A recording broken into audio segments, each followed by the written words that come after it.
All right. Hey, everyone. Good afternoon. Thank you all for having us. Again, my name is David Brown. We're with Sierra Pacific Mortgage.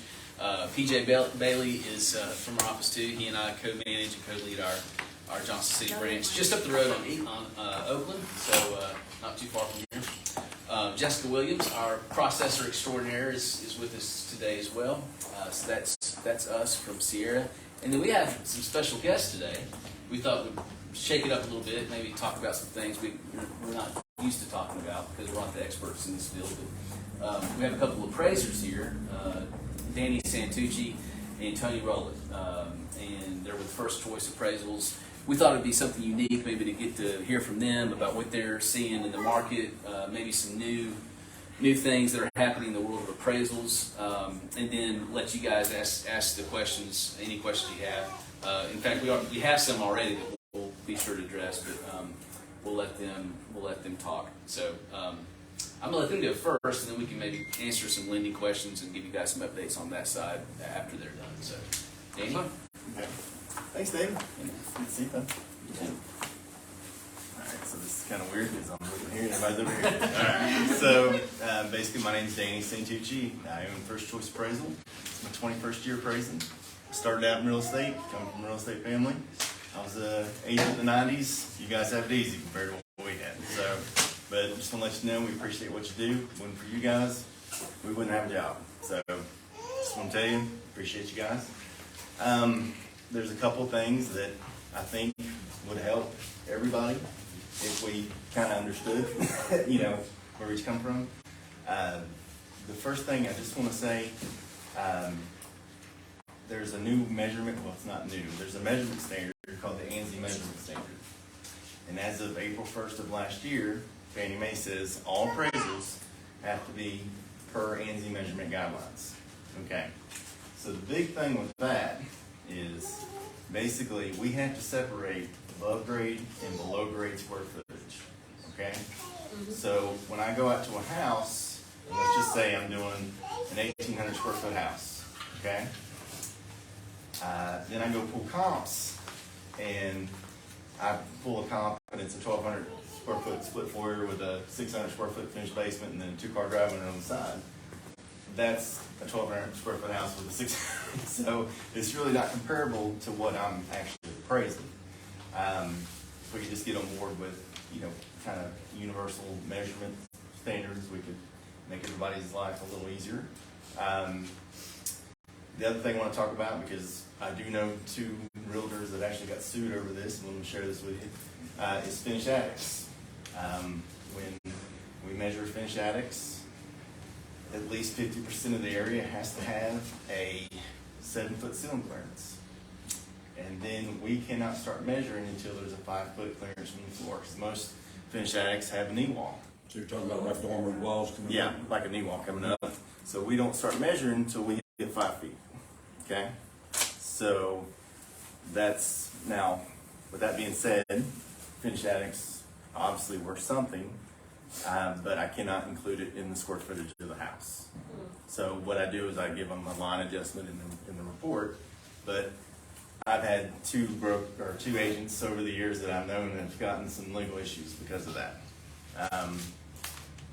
Because it's inaccurate information. Yeah, well, basically what happened with one individual is he sold the house and represented the upstairs as being part of the living area. They went to go get it refinanced. The appraiser went out, ANSI standards, didn't count. So, did the whole upstairs not count? Was it below 7 feet or? Yeah, it was below 7 feet. Oh, wow. Yeah. And he called me up asking me, what to do. And I said, well, look, we have to go off a recognized measurement standard. And before last year, as appraisers, we're supposed to go off recognized measurement standards. And there's 2. There's the American standard and the ANSI measurement standard. It's ANSI if you guys want to Google it. It's got a lot of good information. The other appraiser that appraised it before just said, hey, this is the way the market sees it. This is what we appraised, measured at. But that wasn't accurate. So, anyway. Hey, Danny, just on the attic. Yeah. Just a question about, assuming there's sufficient height, ceiling height. Mm-hmm. What constitutes a finished attic? Is it floor covering, ductwork. Yeah, I mean, it's basically, it's floor covering, it's wall coverings, it's adequate access from the other finished area to the home. And that's one thing I want to talk to you guys about too. I've run into this quite a bit here lately. Does that answer your question? So in order to count something as in the square footage, it all has to be connected to the finished living area, okay? There's a lot of accessory dwelling units and that's fine, but we can't count it in the square footage. Let me give you an example. This happens some. Let's say we have a house and it has a garage, and then there's steps going up to a finished area of the garage, but it's not connected to the rest of the house. You have to go through the unfinished area to get it. I can't count that in the square footage of the house. But again, what I do is I put it on the grid, and you get, the value there. So the biggest question is, a lot of questions I get about appraising is, what do you give below grade square footage? What do you give above grade square footage? And there's one simple answer. It's never the same. It's to deal with the market segment, and the way we get our adjustments is called paired sales analysis, which that makes me sound really smart, but here it is. Two houses exactly the same, one has a pool, one doesn't. The difference in the sales price is the market value of that pool. Now that's in a perfect world. We don't live in a perfect world. So you have to take your knowledge and experience and kind of look at a cost number, but you have to be able to back up your numbers and prove your adjustments. All our adjustments come from the market. A lot of people don't understand, the one thing as when I'm approached a lot, they say, well, houses are selling for $150 a square foot. I'm just giving a broad number. That's not how we look at it. Let's just say you have a 1,000 square foot house. It sells for $100,000. Well, it sold for $100 a square foot. Well, here's the thing. That house also had 5 acres, also had a 2-car detached garage, also had a full basement. And then the next house doesn't have those things. So it's not going to sell for that. I mean, well, it possibly could, but we break down every single element, and we break down each individual thing and determine the market value for it. Like, we have a market value for the land. We have a market value adjustment for the difference in site size. We have an adjustment for square footage, difference in bathrooms and bedrooms, unfinished square footage in the basement, finished square footage in the basement, car storage, attached, detached, carport, drive under. Those are all different things. Just trying to think, but I mean, we just basically, everything we get is derived from the market. And just want to kind of go over these. I had a few questions submitted to me, so let's see what you guys want to know here. So it says, what does an appraiser do? So basically, once we're hired, we go out to the property. The main reason we're at the property is to verify square footage, look at quality condition, verify bathroom and bedroom count, and make sure there's nothing detrimental to the home. I'm not a home inspector. I'm only responsible for what I can see, but if I see a big black circle in the ceiling, might be something really bad. I don't say, hey, it's mold, because I don't know. I'm not an expert. Say, hey, you guys might want to have somebody look at this, And I tell people this all the time. I've been in houses built in 1950 that look like they built in 1950, and then houses built in 1950 that look like they built yesterday. So obviously there's a value difference. So that's why the main reason we go out to the property, just to verify the property information.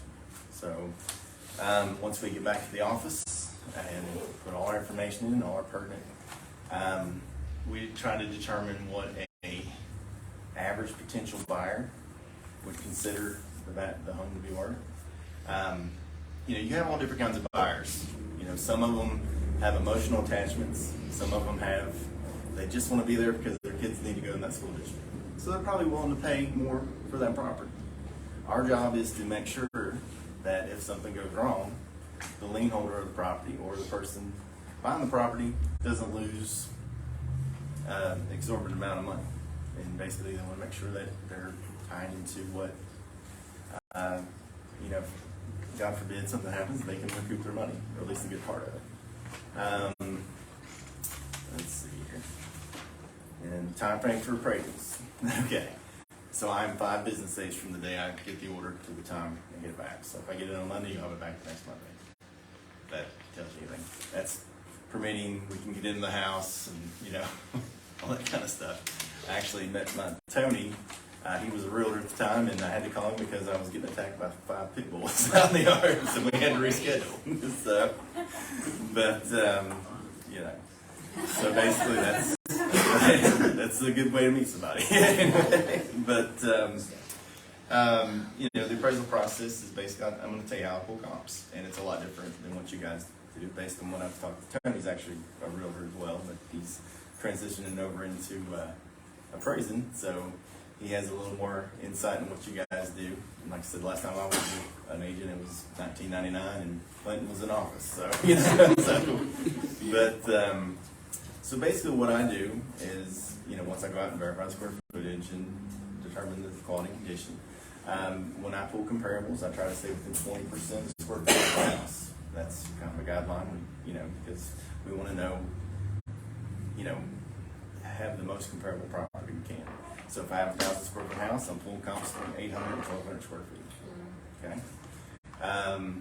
We like to stay as close as possible. You know, a house in Kingsport is not going to sell for the same as in Johnson City. So we try to stay I try to stay within 1 to 2 miles at the most, if I can. Now, if you don't have it, you can't make up comparable. You got to go what you got to do. Right. So, you know, and then I do the market research and determine what different car storage is worth, and here's the thing, you know, the price per square foot and everything. Every market is different. You know, a house sells different in Kingsport than it does in Johnson City. A house sells different in Roundersville than it does in, you know, Greenville. So we have to determine in those markets what each thing's worth. We have to determine what's the difference of 100 square foot worth in this market versus them. But also there's market segments. You know, if I'm appraising a house in the Ridges, my price per square foot adjustment is probably going to be a lot different than if I'm appraising a house in Lynn Garden. Okay? Right. Two ends of the spectrum. You know, when I'm going in and there's crown and there's, you know, a good area and everything, you know, crown molding and like 5-piece crown, then I go in and it's paneling and, you know, I don't know, plug-in lights or whatever, you know. Obviously, it's going to be a different adjustment, you know. About shag carpet. Yeah, I have seen some of that, yes, sir. But that's, so once we make the adjustments, our appraised value is for what we think, based on our professional opinion, a potential buyer without duress or motivation, just an average potential buyer would purchase the property for. That's it. So, I think I kind of went over the best way to communicate with us is, okay, as an appraiser, we cannot speak about value to anybody but whoever orders the appraisal. Okay? So, you can call me, you can say, hey, how's it going? You know, is it working out? Or, you know, are you going to be able to get out there and get this done? And, you know, I can't speak about anything about the property without the written permission from the client. So, but, you know, we all have to work together, and, you know, we try to be accommodating and be helpful. But I always tell people this is my 21st year. I'm in about everybody's phone as Danny the appraiser. And, you know, I call you guys to verify information on comps, and I always end the phone call, hey, I owe you a favor, put my name in your phone. You ever need anything, you ever have any appraisal questions, give me a call. You know, it's not about making money all the time, it's about helping each other. And the better you guys do, the better I do, the better PJ does, the better David does. And I have 5 kids, so do well. Okay?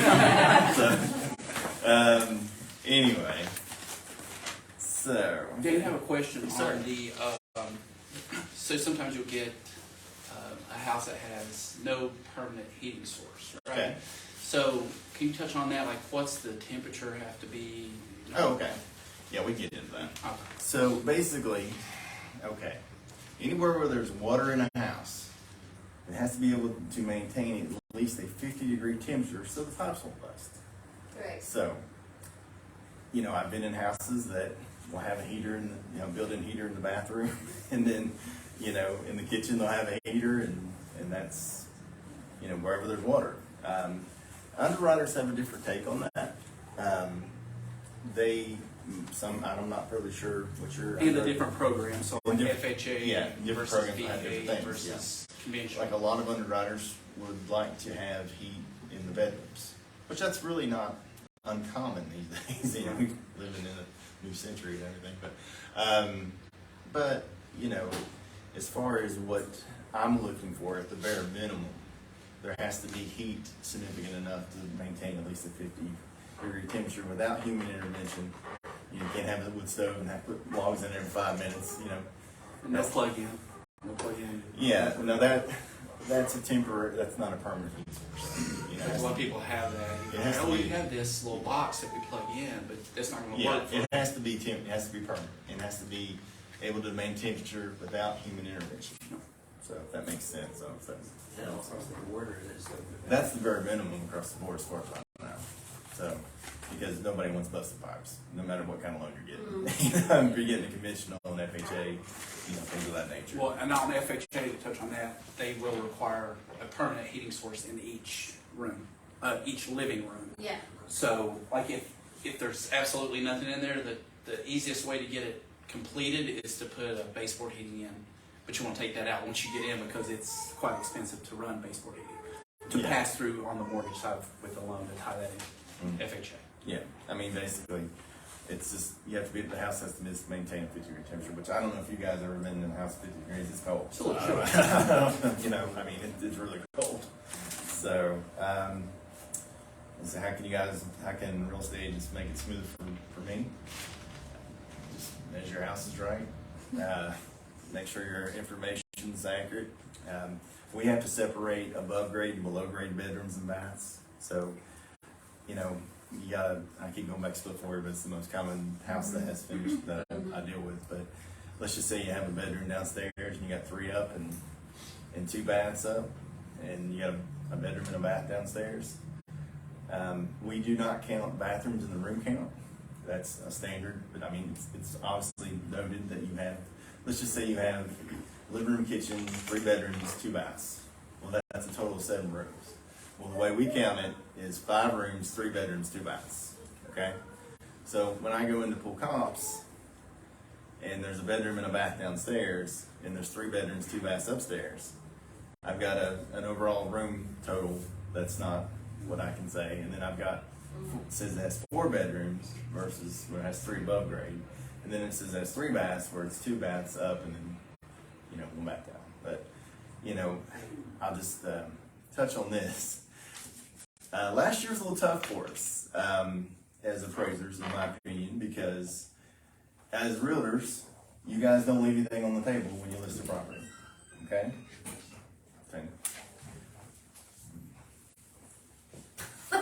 Yeah. Okay. Is he working? Hey, I'm Danny, the appraiser. So I was like, I didn't know if you needed to use the bathroom or if you wanted $1, I didn't know. He goes to trash. I was like,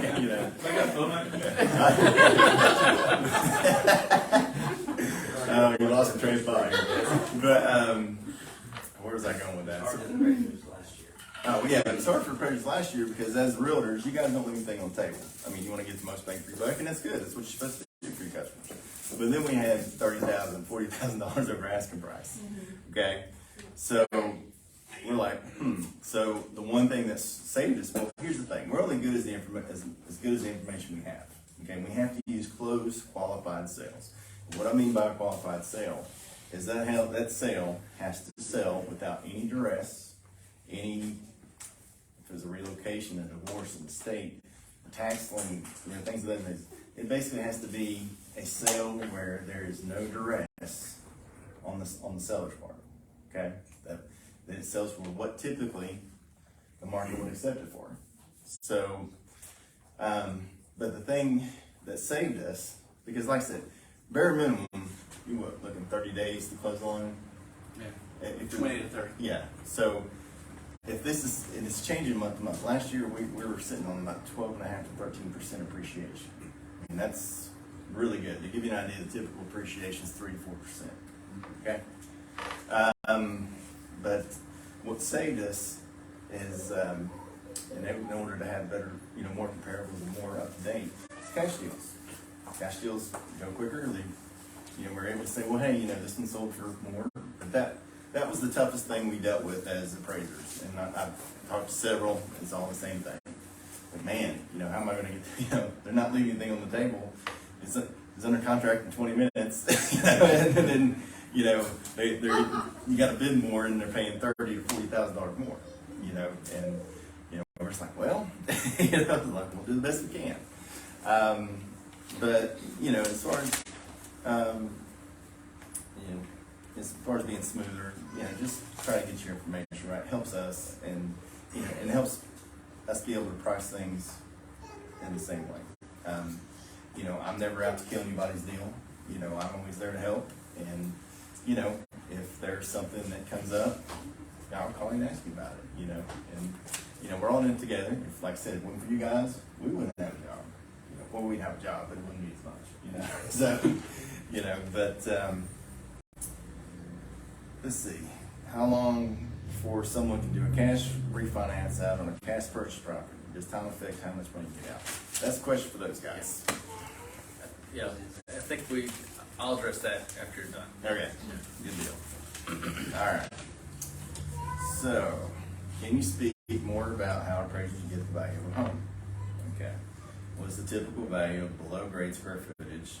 What about unfinished? Do you count garage space? Okay. So, like I was saying before, everything we get is comparative sales analysis. Okay. So, in the garage, it's not in the living area. Obviously, you can't live in the. I guess you could, but you wouldn't want to. But we have to break that off apart from the actual finished living area.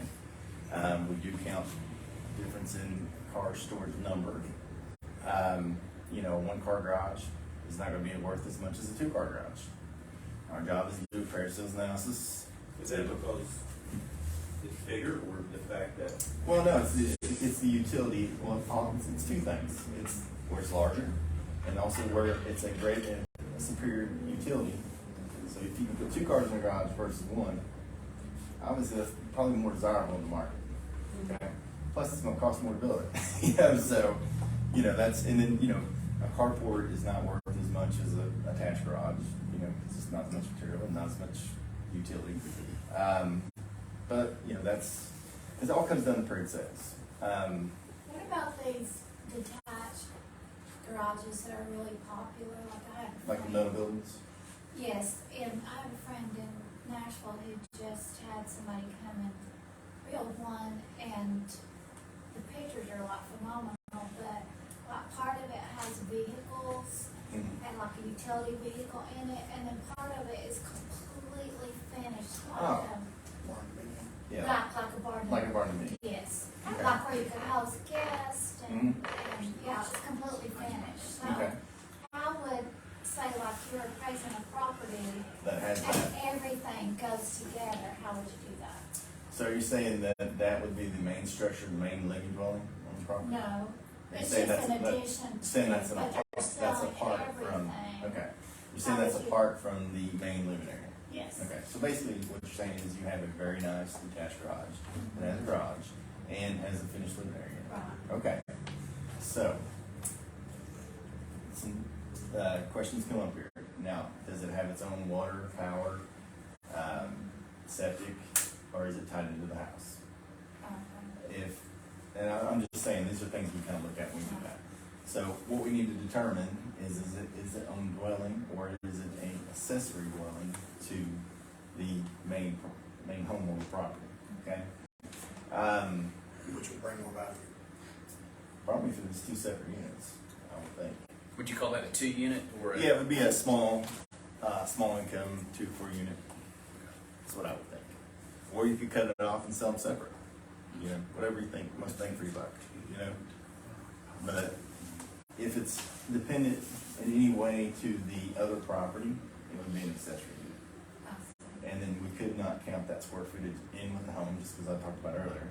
But it would be an accessory dwelling, and you would get what the accessory dwelling square footage is worth.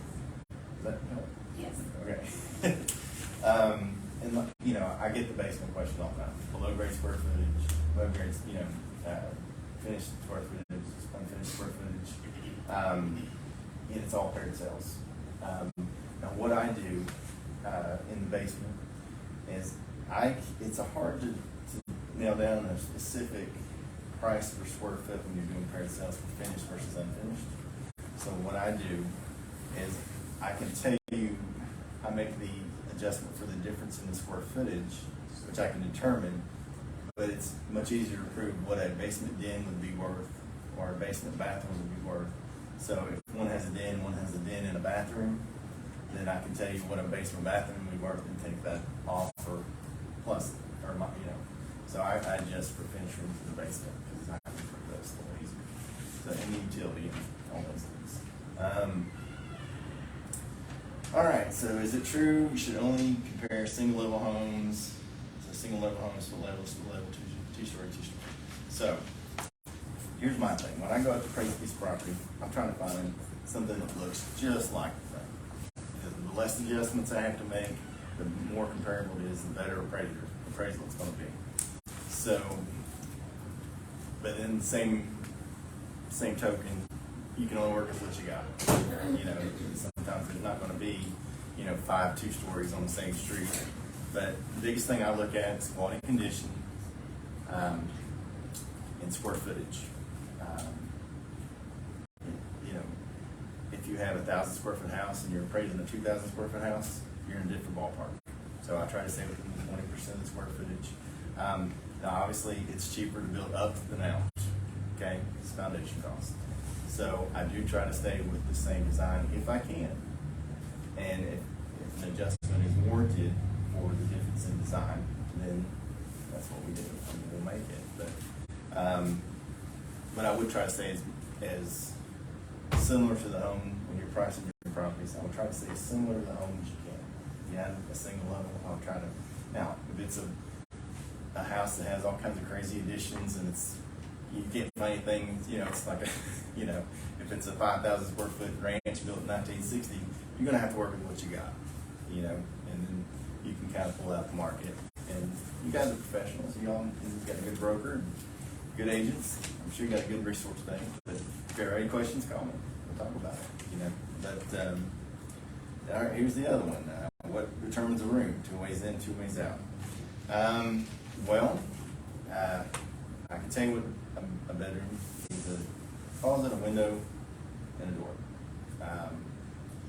I guess you're kind of talking about maybe like a eating kitchen kind of thing, which is consider that a dining room. Or, what I consider is, if it's partitioned, then it's probably a room. If it's not partitioned, just kind of like a walkthrough or like a breezeway, it's probably not going to be a room. But it's pretty self-explanatory. If you go in, you can pretty much tell if it's a room or not. But we have specific criteria of what we can call a bedroom. So if somebody makes a room in their house into a bedroom, but it doesn't have a closet, so you all don't consider that a bedroom? Well, if it's got a septic system for a 3-bedroom, but then they add 2 extra bedrooms, we've had that issue a lot. Well, here's the thing. As an appraiser, how would I know that? There's no way I can know if the septic, unless I just have a report of it, or if I work in the neighborhood and know which one it is. Now, if it's in my knowledge, and I do my due diligence, then I have to say, this is it. But 9 times out of 10, I'm not going to know that. I report what's there. And then it's, I knew there was one a while back. It was in a very big neighborhood, heading to Pine Flats. It was civics that the builder sold it to them, and they had the extra bedroom. And find out they only parked for 3, and they had 4 bedrooms. And the builder ended up buying that. So that does happen. That happened in Georgia too. Yeah, that does happen. So, it's unfortunate, but it does happen. So I guess you have to take into account. Our tax records have all of our septic stuff down here. Okay. Yeah, we don't have that here. So, yeah.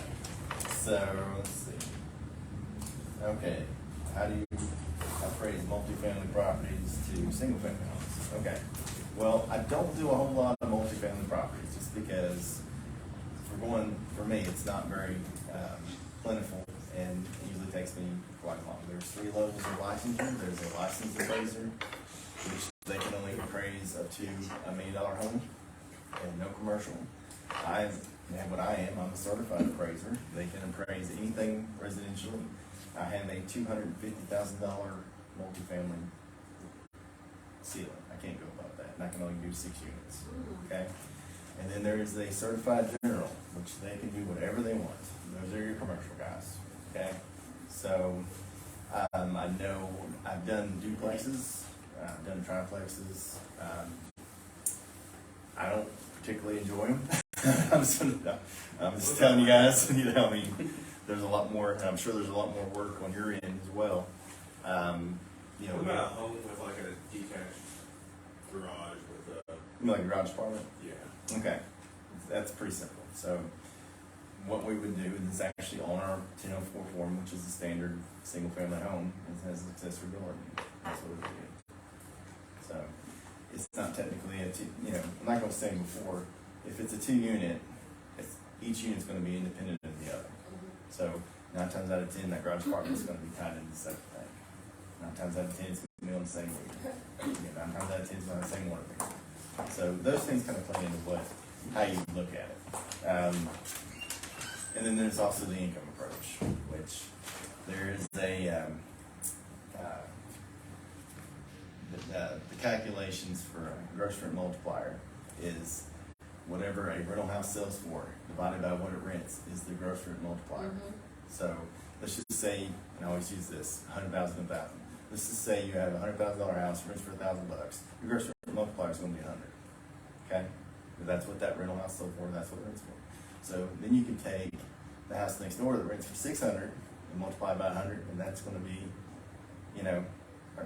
600 and 100. That's going to be your market value.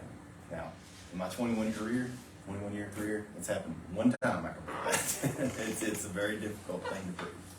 So, but there's a lot to the income approach that, honestly, if you don't use it every day, you're not as proficient. And I just, I'm very limited. I mean, $250,000 for a multi-unit property is nothing now. So really, I'm kind of surpassed by that. It kind of takes care of itself.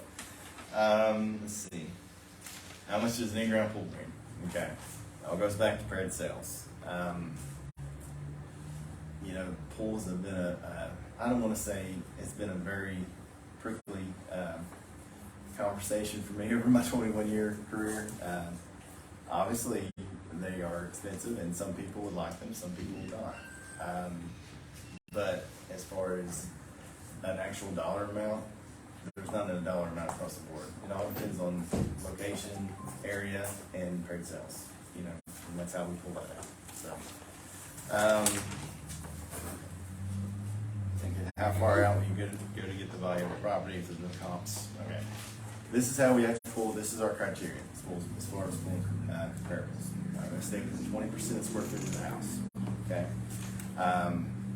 Like I said, 1,000 square foot house, we'd be pulling 800 to 1,200 square foot house. We try to stay same design. Our goal when we're choosing comparables is to find something exactly like what we have. Okay. We're trying to find the least differences as we can. I like to stay a couple years older, a couple years newer, within 3 to 7 years or whatever. And I obviously like to stay in the same area, the same.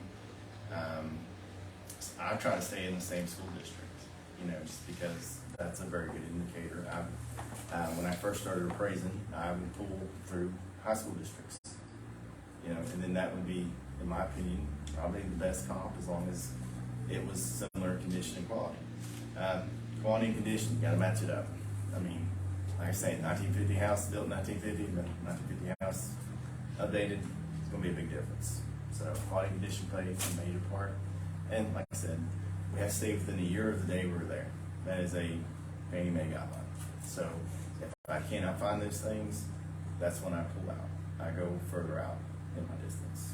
So, and then if it's something that I feel requires a location adjustment, or it's a totally different area, totally different, which has rarely ever happened, then we'll make a location adjustment. So I hope that answers that one. So, okay. All right. Last question. If the property is too unique, will it not appraise? Okay. Everything's worth something. Okay. I mean, that's just the way it is. I mean, everything's worth something. You know, if there's certain, I'm not talking as a whole, but sometimes if you see something and it looks like a lot of work and you're not really, you're like, you know, I might pass on that one. Somebody will appraise it and it will be worth something.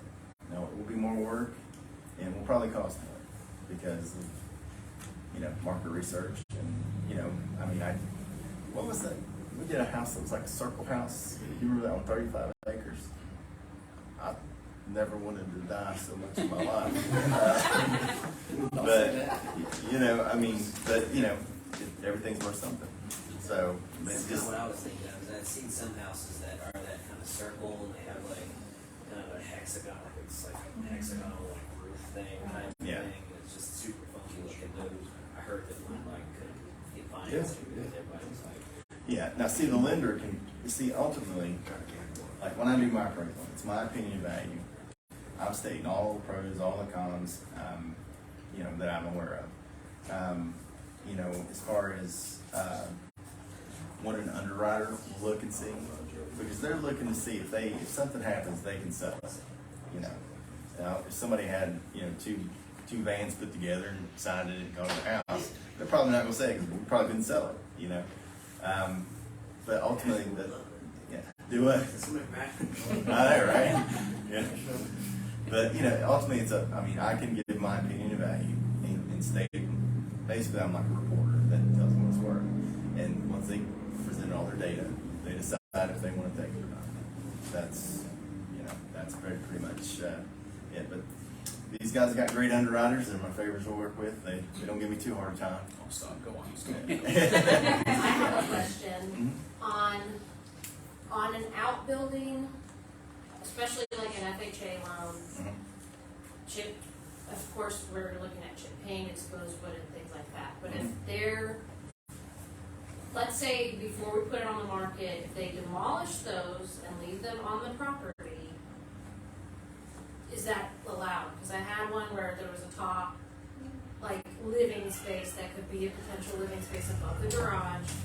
Appraisal came back, FHA, we couldn't have that, so they just took the part, half, like the top part off and left the cinder block, and then it was fine. Does that make sense, what I'm saying? All right, good. Okay, so there's a garage. Sorry, my parents were related. You got a little slower. So there's a garage, right, and it has an upstairs, Okay. and, they. So it has like a garage apartment. Correct. Okay. So that they wanted just all the exposed wood and the paint chip, blah, blah, blah. Yeah. So So we basically, just, we took off the top part, so you stripped it down the studs or just took it off? we just took it off. Okay. And then that was fine, but I had an appraisal recently that said that we can't leave it on the property. It all has to be cleaned off, and it all has to be Okay. removed. I see what you're saying. So Yeah. there's debris from. Correct. Okay. So All is right. that just for a specific property? Does that go like case by case basis, or? Okay. So, all right. Because that doesn't have value sitting on the ground. No, it doesn't. But what I think they're worried about is safety. And Okay, so, let me tell you something that happened to me. okay, Been in 21 years, seen everything. I wish I hadn't seen some of the things I saw, but I had a house in Rogersville. Okay, large acreage. that's all you have to say. They built, yeah. Anyway, I saw Bigfoot don't do so much trash. But anyway, so they built a newer house, but they had an old house on the property that they hung tobacco in. Okay, To give you an idea. Now, because that was on the property, it adhered to the same standards as chip and fill and paint, everything. So if you got basically any appraisal, we're looking for the 3 S's: safe, sound, secure. correct, Okay? We yes. don't want nobody to die. We don't want the roof, basically. But so the agent at the time was like, "Well, we'll just burn the house down." Okay. And I was like, "Oh God!" So I called FHA. I actually called them. I called Atlanta, and I said, "Hey guys, I got a guy that's gonna burn down this other house on the property. Is there anything I need to be looking for? And he goes, well, just don't look for pits. Make sure there's no pits that can fall in. That was the advice FHA gave me. Now, I was not looking forward to the reinspection order on that one. I went to church a lot. And so I got the call, went back out, and thank God the guy had equipment, and it was as smooth and clean as it could ever be. Wow. So there was no debris, and I didn't have to do anything. But I believe what you're saying, what you're asking me, the reason it's an issue is because there's debris and it could be a safety issue. So why is it okay on one appraisal and it wasn't on the other? Was it just the opinion of the appraiser? Well, I didn't want to say anything, but I'm kind of a big deal. Some appraisers have different knowledge than others. Okay. Okay, and it's an opinion of value, and we have been given some leeway as far as what we consider safe and unsafe. Okay. So with an opinion, you're going to get 3 different answers. So should you just remove those if you know it's not going to have, it's going to have some type of value regardless if it's a building? Should you just remove that before you put it on, or suggest that the seller does that before they put it on the market? I So it's not an issue. would suggest this: if you have a building on the property that's going, through a lender or possibly FHA, I would probably make sure that building meets FHA standards. First, if they're doing FHA. Yeah, and then decide. Okay. And then decide if it's worth it to keep it or to get rid of it. I had a foreclosed property that had a yard barn that was falling down because it was FHA. The yard barn adhered to FHA standards, and they were at the point, just the typical yard barn. You want to just put, and the bank was not letting them move the property, move it. They didn't want to pay to fix it. So I think in the middle of the night, somebody just went and took it. And then I went back out and it's gone, we're good to go. So, but I guess the best thing I can tell you is just make the decision what's in your best interest. If it's worth more to fix, and if it adds value to fix, if it doesn't, get rid of it. That's just my opinion. Now, you could ask somebody else to tell you something different. Yeah, we weren't planning to go FHA on that one, but it happened to be that. I was like, let's try it. I was like, Yeah. But, yeah. So anybody got any questions? Lincoln, you good? I'm above ground. Yeah. I do have a question for you. What do you put in your beard to make it do that? I can't say that on I can camera. tell you. That's right, Mark. I just threw my mouth a little bit. But anyway. Anybody any questions or anything?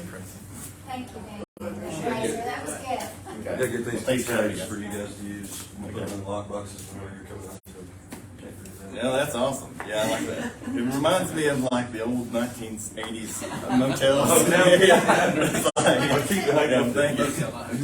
Yeah. If you have an issue with appraisals and there's an ugly building, burn it down.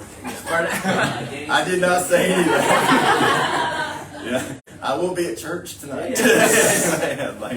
All right, guys, appreciate y'all. Thank you. Hey, I just want to say this real quick. These guys, I've been with David 20 years. I followed him through his career, and we started at the same time.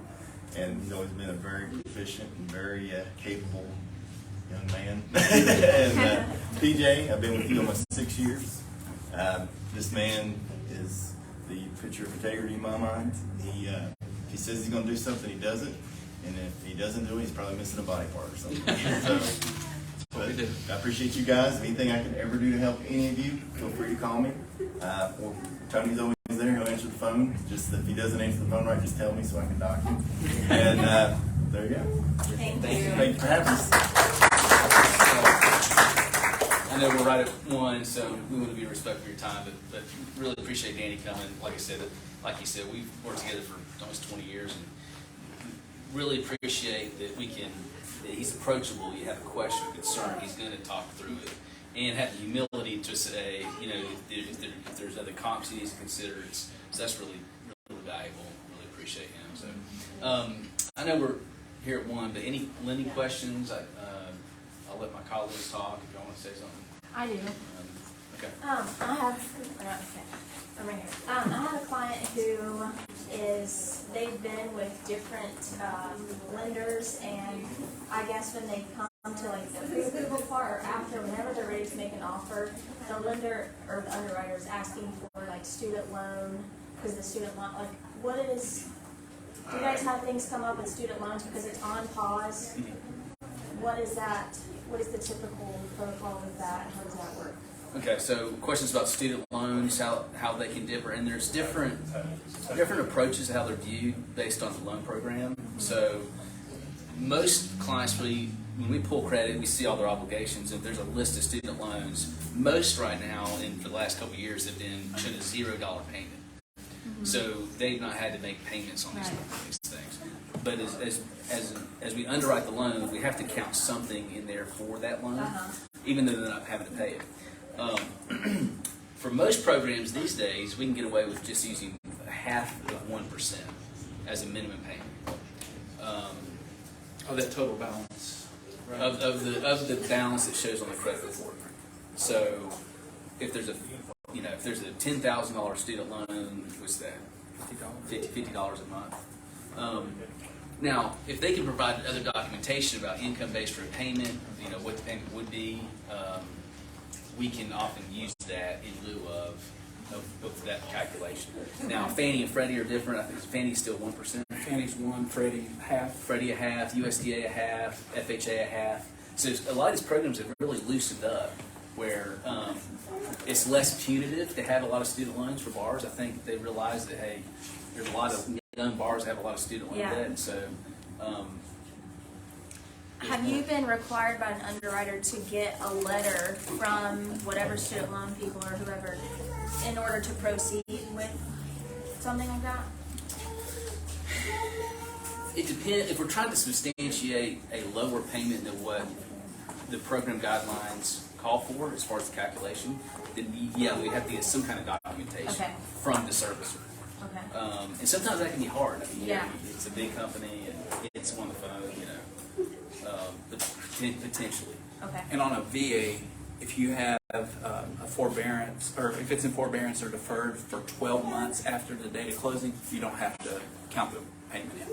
So say somebody has it would be like a $500 payment, but if they will get it deferred for 12 months after, if they have that availability, right? Some may have used it all, but if it has 12 months after it, we don't have to count it in the calculation. So that's good. So one question about if someone buys a house with cash, and how quickly can they get the cash back out of it? Y'all see that sometimes where they maybe for the sake of winning the contract or the speed, they pay cash and then they immediately pull cash out. So they can do that. There's what's called a delayed financing exemption, where if it's within 6 months, they can go by the appraised value, pull cash back out. Now it's treated as a cash out refi, so the pricing is not as favorable as if it were a purchase money loan. So there's some pricing adjustments on the rate, but they can do that. They can't get out more than what they paid for the house plus closing costs. So if they paid, $100 for it appraised for $150, you can actually go by that appraised amount. But they can't get more than what they paid for it plus the closing costs. So there's some limitations there. So what you're saying is if it appraised for more than what they paid for, they can only get what they paid for, or Plus the closing costs, yeah. And then outside of, otherwise they'd have to wait 6 months, then have it reappraised. And also the amount, it can only be up to either 80% loan to value or 85 if it's FHA. So you can take out up to 85% on FHA, right? 75% on a mobile home, which we did for Mr. Fox. Remember that? Yes. 75. Mobile home. Yep, double wide, And It's a they did unicorn. that in 2 weeks. something like that. It's Mr. quick. Fannie Tucci did the I had appraisal. some folks that they needed to do a deal and it needed to be cash in order to make it work, and he was able to do a cash out refinance in the next couple like 2 weeks, had the money and was able to buy it. So Right. pretty cool. They did a great job. He bought, 2 rentals with that? Yeah. Thank y'all for having us. Thank you. Thank you. Appreciate it. Thank y'all. Cut this off. Big one.